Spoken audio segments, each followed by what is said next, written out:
नमस्कार मंडळी, कल्याणकर कपिल या चॅनलच्या महाबळेश्वर स्पेशल भागामध्ये मी स्मिता कांबळे तुमचं हार्दिक स्वागत करत आहे। नमस्कार। आता आम्ही महाबळेश्वरला आलोय, यात्रा वगैरे सगळं केलंय आणि मस्तपैकी आता महाबळेश्वरला इथे आलोय आणि काय सांगू, इथे इतकं सुंदर वातावरण आहे ना, खूप म्हणजे फ्रेश झालं मन। आता मस्तपैकी कोणी एखादी कॉफी वगैरे आणून दिली ना तर मूड आणखीन फ्रेश होईल, इतकं छान वातावरण आहे। मस्त उन्हाळ्यात यायलाच पाहिजे सगळ्यांनीच। मला असं वाटतं महाबळेश्वर मला फार आवडतं हे डेस्टिनेशन। आमचं जिथे बुकिंग आहे ना तिथून मगाचा मी तुम्हाला व्ह्यू दाखवला। छोटे छोटे असे रो हाऊसेस आहेत, खाली वर असे, आणि मस्त त्यांना प्रत्येक ठिकाणी असे भाड्याने रूम दिलेले आहेत आणि अगदी वाजवी दरामध्ये आहे।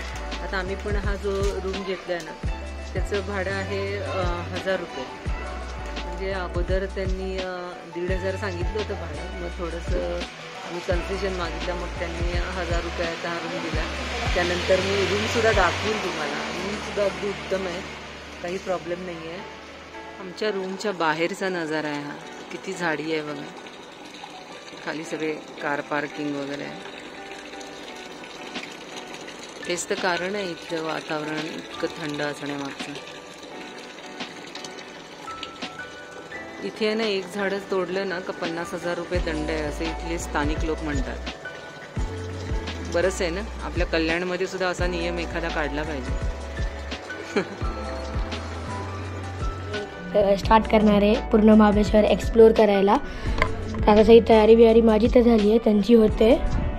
पप्पा इथे बसलेत, मस्त वातावरण आहे, खूप थंड आहे, खूप थंड, एकदम मस्त वातावरण। तुम्ही बघू शकता आकाश एकदम ब्लू ब्लू, माउंटेन, असा नजारा आहे।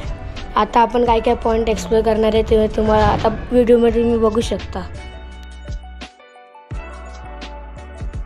आता मी पॉइंट्स फिरायला चाललोय, लेट झालाय सगळ्यांचं आवरेपर्यंत, पण ठीक आहे, 10:30 वाजलेत, अजून पूर्ण दिवस बाकी आहे। तिथे फिरत असताना आम्हाला नव्याने कळलं की तिथल्या शाळांना मे महिन्यात सुट्टी नसते। शाळांना सुट्टी नाही इथे। पावसाळ्याच्या जून आणि जुलै महिन्यात येथील शाळांना सुट्टी असते। पर्यटनाच्या पहिल्या टप्प्यात आम्ही महाबळेश्वरमधली सर्व देवालये करण्याचा निश्चय केला। अर्थातच गेल्या ट्रिपमध्ये महाबळेश्वरचं आम्ही हे सारं पाहिलं होतं, परंतु वल्लरीला आणि माझ्या जाऊबाईंना हे सारं नवीन होतं, तेव्हा पुन्हा नव्याने महाबळेश्वरची त्यांची ओळख करून देणं आमचं काम होतं। त्यानुसार आमचं पहिलं डेस्टिनेशन होतं श्री क्षेत्र महाबळेश्वर हे मंदिर। याच मंदिराच्या पार्किंगची व्यवस्था खूप मोठी आहे, खूप प्रशस्त जागा आहे आणि याच आवारामध्ये एक मठ सुद्धा आहे।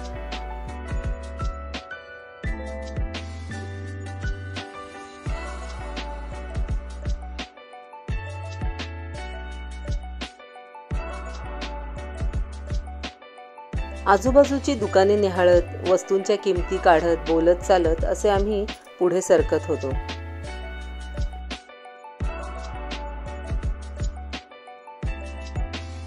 हा पहा, हा एक चिंचोळा रस्ता दिसतोय ना, त्या रस्त्याच्या दिशेने आम्ही चाललोय आणि ह्या रस्त्याच्या अगदी टोकाशी गेल्यावर उजवीकडे वळल्यास श्री क्षेत्र महाबळेश्वराचं मंदिर आहे। घेऊ का? हा घे ना। शाळा बघ किती छान आहे, मराठी शाळा बघ, सुट्टी लागल्या असेल। चित्र वगैरे काढले बघ ना, बघ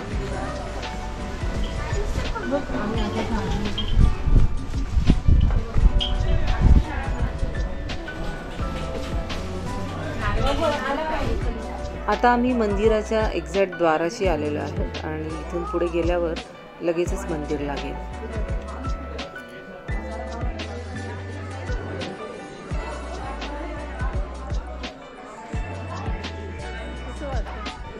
मंदिराच्या गाभाऱ्यातील शूटिंग मी काढून दाखवणार नव्हते, कारण तिथे तसं अलाउड नाही आहे, पण तिथे लावलेल्याच एका CCTVतून मी तुम्हाला या गाभाऱ्यातील दर्शन दिलेलं आहे। ही देवालयाची पाठीमागची साईड आहे, किती सुंदर मंदिर आहे पहा ना। आता आपण आलेलो आहोत पंचगंगा मंदिराकडे। पंचगंगेचं हे मंदिर कृष्णा, कोयना, वेण्णा, सावित्री आणि गायत्री या 5 महाराष्ट्रातील मुख्य नद्यांचे उगमस्थान मानले जाते। याही मंदिराच्या आतमध्ये व्हिडिओ शूटिंग अलाउड नाहीये. पंचगंगा मंदिरकडे आलो. या दोन्ही मंदिरांच्या शेजारी अतिमहाबळेश्वराचं सुद्धा मंदिर आहे, तेही आम्ही पाहिलं. दिवसाची सुरुवात देवदर्शनाने झाल्यानंतर आम्ही आमचा मोर्चा महाबळेश्वरमधील इतर पॉइंटकडे वळवला. खरं तर इथे आल्यानंतर निसर्ग म्हणजे महाबळेश्वर आणि महाबळेश्वर म्हणजे निसर्ग, ही दोन्ही कोष्टकं अगदी समान पातळीवर जुळतात. काहीशा जुन्या ऋणानुबंधाची आठव करून मी पुन्हा एकदा महाबळेश्वरला भेट देत होती. राहून गेलेलं, निसटून गेलेलं पुन्हा एकदा डोळ्यात आणि कॅमेऱ्यात साठवण्याचा प्रयत्न करत होती. यावेळेस आमचा पहिला पॉइंट होता लॉडविक पॉइंट. कपिल यावेळेला बोलतो आहे कॅमेऱ्यासमोर. मागच्या वेळेस आलेलो तेव्हा अनेक पॉइंट आपण डिस्कवर केले आणि फिरलो हिंडलो मस्तपैकी. आता सुद्धा आम्ही लॉडविक पॉइंटला चाललोय आणि बघायचं आणखी काय काय नवीन कव्हर करता येईल का.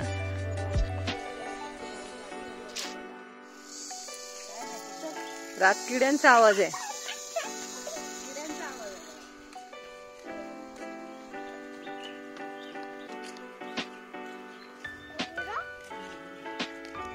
पॉइंटला आहे ना खूप वेळ लागतोय. चालायचा डिस्टन्स जास्त आहे, म्हणजे आपल्याला कार एकीकडे उभं करावं लागतं आणि त्या पॉइंटकडे चालत जावं लागतं. त्यामुळे थोडी दमछाक होते, पण वातावरण बघा ना किती भारी आहे, त्यामुळे छान वाटते. इथल्या गर्द झाडीमुळे दिवसा सुद्धा रातकिड्यांचा आवाज जाणवत होता. एकदम राईट पॉइंट मध्ये आलोय आपण, कारण गेल्या वेळेस ना हा पॉइंट आमचा मिस झाला होता. लॉडविक पॉइंट जो आहे तो मी पिक्चर टाकला होता व्हिडिओ मध्ये त्याचा, पण असं लाईव्ह मला शूट नव्हता करता आला.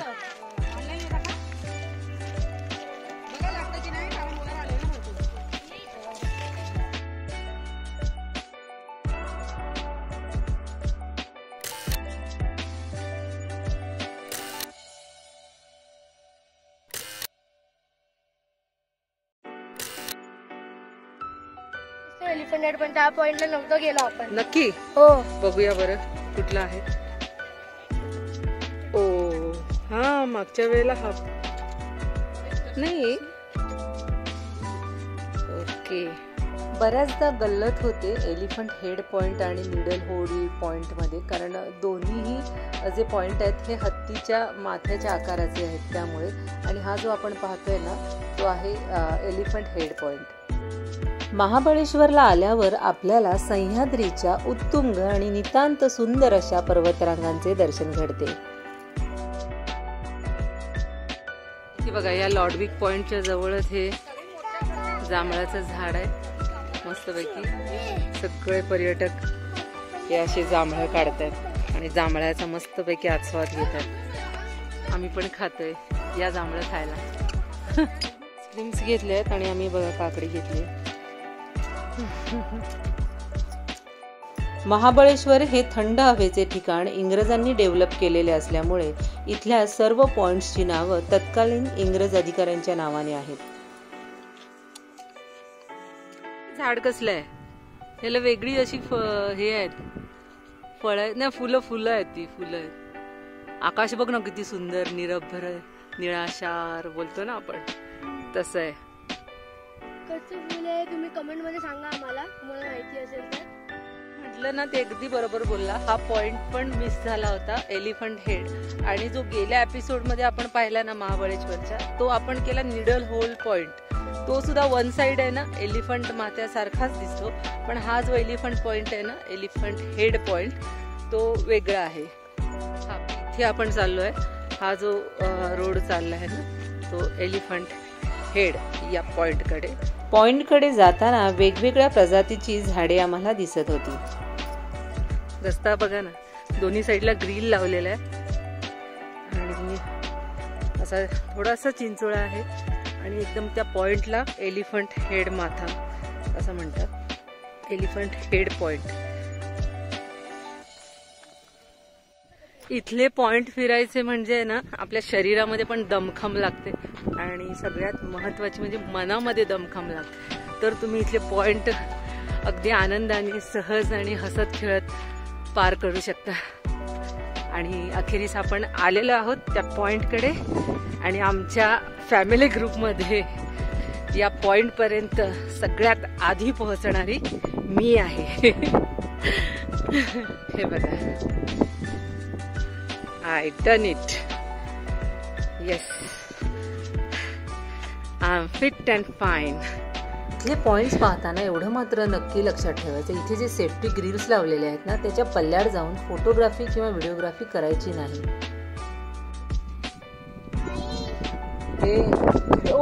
तिथे कुठे बसवताय बाबा? नाही बाबा, मला बघ कसं तरी एकदम काय आहे ना, इथले पॉइंट्स खूप उंचावर आहेत आणि खाली खोल दरे आहेत, त्यामुळे सेफ्टीची विशेष काळजी घेणं खूप गरजेचं आहे. काही ठिकाणी ग्रिल्स पण तुटलेले दिसत आहेत बघा. आता हा सुंदर निळाशार जलसंचय दिसतोय ना, तो आहे बलकवडी धरणाचा भाग. इको पॉइंटला आल्यावर आपल्याच आवाजाचा प्रतिध्वनी ऐकायचा असतो. इथे आल्यावर मला प्रश्न पडला, कोणाला बरं साथ घालू मी? कृष्णा आमच्या सोबत नसल्याची उणीव सतत भासते मला. मनातच ठेवून पुन्हा एकदा नवीन वाटेवर निघालो. आम्ही निघालो केट्स पॉइंटकडे. हाच पॉइंट निडल होल पॉइंट म्हणून ओळखला जातो. या पॉइंटवरची जी शिळा आहे ना, ती हत्तीच्या चेहऱ्याच्या आकाराची आहे आणि तो चेहरा म्हणजे सोंड आणि पाठचा खडक यामध्ये थोडीशी गॅप असल्यामुळे तो होल सारखा दिसतो, म्हणून त्याला निडल होल पॉइंट असंही म्हणतात.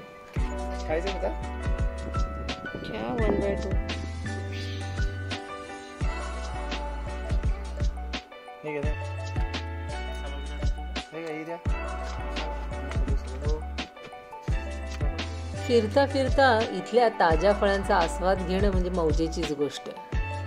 हा बघा, इथून आहे ना पूर्ण तो शेप दिसतो हत्तीच्या माथ्याच्या आकाराचा आणि तो पाठची जी गॅप दिसते ना, त्यामुळे निडल होल पॉइंट.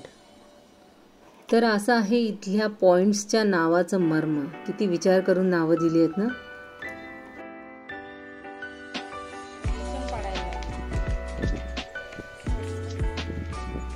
त्यांना ते, अरे त्याने दात लावले तिथनं पडते पाणी.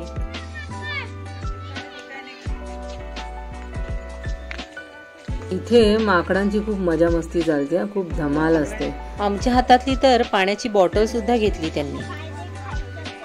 म्हणजे खाण्याच्या वस्तू हातात घेऊन चालायची सोयच नाही, म्हणजे ती वस्तू तुमची राहणारच नाही, असं आहे ते.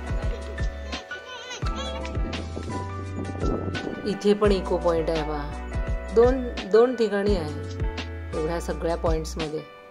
सह्याद्रीच्या या लांबच रांग पसरलेल्या पर्वतरांगा पाहून भव्यता या शब्दाचा खरा अर्थ कळतो. या समोर असणाऱ्या अजस्र पहाडाच्या छातीला आदळून आपला आवाज परावर्तित होतो. इथल्या एका पॉइंटवर तर असं होतं का प्लॅस्टिकचं कुठलंही हलकं फुलकं झाकण किंवा बिल्ला वगैरे असं खाली फेकलं ना, तर हवेच्या प्रेशरने ते परत वरच्या साईडला फेकलं जातं. आता आम्ही कॅसल रॉक पॉइंट इथे आलेलो आहेत आणि इथे जरा मस्त वारा सुटलाय आणि आम्ही बसलोय. खूप चालून थकलोय. आमची अवस्था बघायची असे आम्ही सावलीला बसलोय. पॉइंट छान आहेत पण खूप लांब लांब आहेत, त्यामुळे थकलेत आता आमचे सवंगडी सगळे. हे बघा, सगळे बसून घेतले सगळ्यांनी. कॅसल रॉक पॉइंटला थोडीशी विश्रांती घेतल्यानंतर आम्ही गेलो वेण्णा लेक परिसरात. दरवर्षीपेक्षा पाणी कमीच होते यावर्षी. त्या मानाने बोटिंगच्या तिकीटची रांग भली मोठी होती आणि गर्दीही खूप होती, त्यामुळे आम्ही बोटिंग करणे टाळले. त्यापेक्षा मस्त काहीतरी थंडगार खाऊन रिफ्रेश होणं आम्ही जास्त पसंत केलं.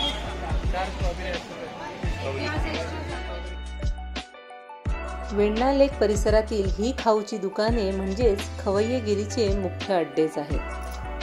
चहा, कॉफी, नूडल्स, आईस्क्रीम अगदी सारं काही मिळते इथे. आमचे आईस्क्रीमचे मग आले पहा. कपिलने चॉकलेट फ्लेवर घेतला आणि आम्हा तिघांसाठी स्ट्रॉबेरी फ्लेवर. एवढा आईस्क्रीमचा पूर्ण मग पोटात गेला ना का टमी एकदम खुश होऊन जातो, एकदम फुल ऑफ जॉय. नुसती आईस्क्रीमच नाही तर फ्रेश स्ट्रॉबेरीची सुद्धा स्टफिंग खूप असते याच्यामध्ये. 180 रुपये एक मग आहे हा.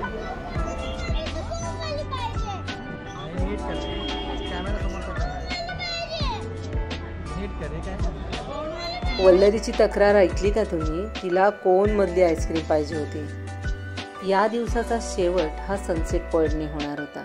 या पॉइंटलाच मुंबई पॉइंट असेही म्हटले जाते. एव्हाना अंगाला झोंबणारा आणि बोचरा असा थंड वारा सुटला होता आणि बॅकग्राऊंडमध्ये सूर्य पहा कसा अस्ताला चाललाय. संध्याकाळची केशरी लाली सभोवार पसरली होती. संध्याकाळच्या या लालीमध्ये घोड्यांची ही कवायत उठून दिसत होती. मालकाच्या एका इशाऱ्यासरशी घोडे पण पहा कसे आपल्या 2 पायावर उभे राहून सलामी देत आहेत. तर असा हा त्या दिवसाचा दिनक्रम पूर्ण झाला आणि थकला भागलेला जीव हॉटेलच्या रूमवर परत आला. कल्याणकर कपिल महाशय स्वतःच्याच वेगवेगळ्या छबी निहाळण्यात गुंग होते. जेवण रूमवरच मागवले होते. गरमागरम जेवणावर ताव मारून झाल्यानंतर गप्पा झाल्या. दिवसभरातले छान छान प्रसंग आठवले. हे गोड प्रसंग काळजाच्या कुपीमध्ये बंद करून त्याला आठवणींचे कुलूप लावले आणि आम्ही निद्राधीन झालो. आता रजा घेते खरी, पण पुन्हा भेटू महाबळेश्वरच्या दुसऱ्या भागात. Thanks for your time.